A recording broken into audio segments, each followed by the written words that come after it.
বাংলাদেশে বর্তমানে কতদিনের অকটেন ডিজেলের মজুদ আছে, কতদিন চলতে পারবে, পাম্পগুলো কেন পর্যাপ্ত পরিমাণ তেল পায় না, তেলের মজুদদারি।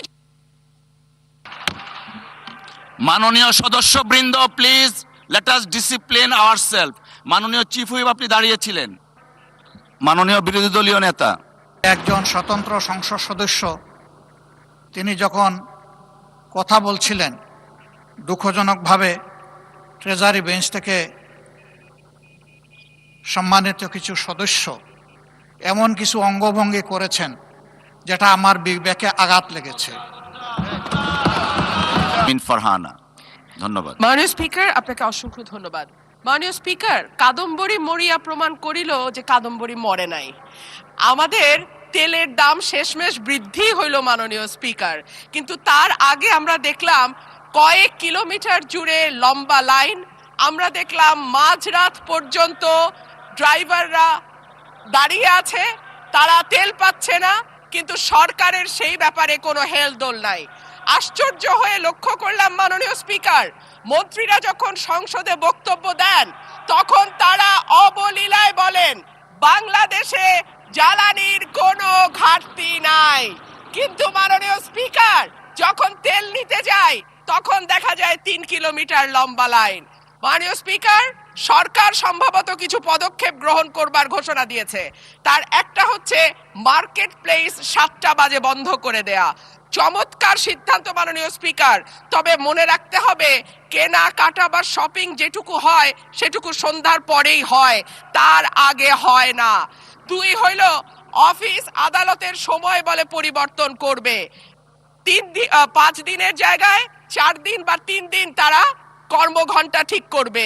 কিন্তু প্রশ্নটা হচ্ছে যদি জ্বালানির কোনো সংকটই না থাকে তাহলে এত লম্বা লাইনই বা কেন, দামি বা বাড়াইতে হয় কেন, অফিস কর্মসূচি সময় পরিবর্তন করতে হয় কেন, এই প্রশ্নগুলা তো ওঠে মাননীয় স্পিকার।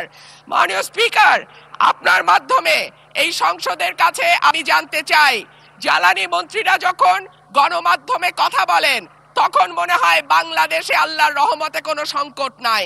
ওনারা যদি পরিষ্কার করে বলেন বাংলাদেশে বর্তমানে কতদিনের অকটেন ডিজেলের মজুদ আছে, কতদিন চলতে পারবে, পাম্পগুলো কেন পর্যাপ্ত পরিমাণ তেল পায় না, তেলের মজুদদারি। ধন্যবাদ মাননীয় সদস্য। মাননীয় চিফ হুইপ, প্লিজ আপনারা বসেন দয়া করে। মাননীয় চিফ হুইপের মাইকটা দেন প্লিজ।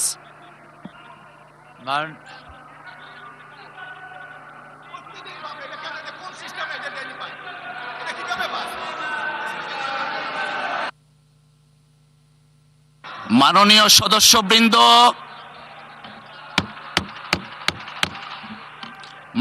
সদস্যবৃন্দ, please let us discipline ourself. মাননীয় চিফ হুইপ, আপনি দাঁড়িয়েছিলেন।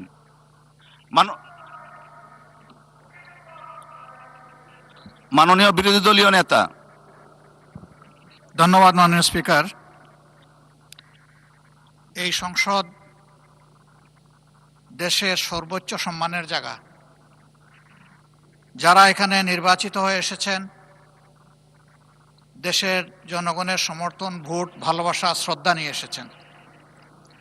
আমরা সকল সদস্যের প্রতি শ্রদ্ধা জানিয়ে বলবো, কোনো সংসদ সদস্য যখন দাঁড়িয়ে কোনো কথা বলবেন তা নিয়ন্ত্রণ অথবা তাকে এলাও করার একক এখতিয়ার হচ্ছে মাননীয় স্পিকারের।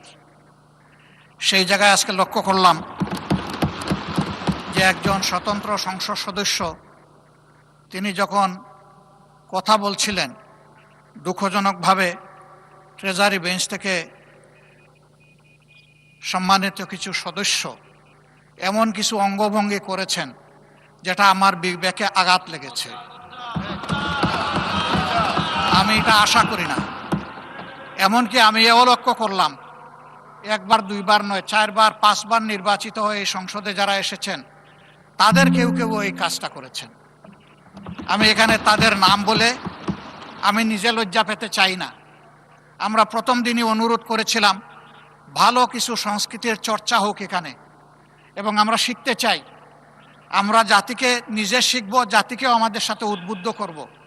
মাননীয় স্পিকার, আজকে দুইবারই লক্ষ্য করলাম যে ট্রেজারি বেঞ্চ যেখানে আপনাকে সবচেয়ে বেশি সহযোগিতা করার কথা, সেখানে আপনি বারবার অনুরোধ করা পক্ষেও তিনারা চালিয়েই যাচ্ছেন। আপনি মাইক দেন নাই, তারপরেও সংসদে কি হচ্ছে আমরা কিছুই বুঝতে পারছি না। আর শেষমেশ যখন মাননীয় সংসদ সদস্য রুমিন ফারহানার বক্তব্য চলছিল, বিষয়টা একেবারেই অগ্রহণযোগ্য যা করা হয়েছে। আমি এটার জন্য দুঃখ প্রকাশ করছি এবং আমি এটার নিন্দা জানাতেও বাধ্য হলাম। ধন্যবাদ মাননীয় স্পিকার। ধন্যবাদ মাননীয় বিরোধী দলীয় নেতা।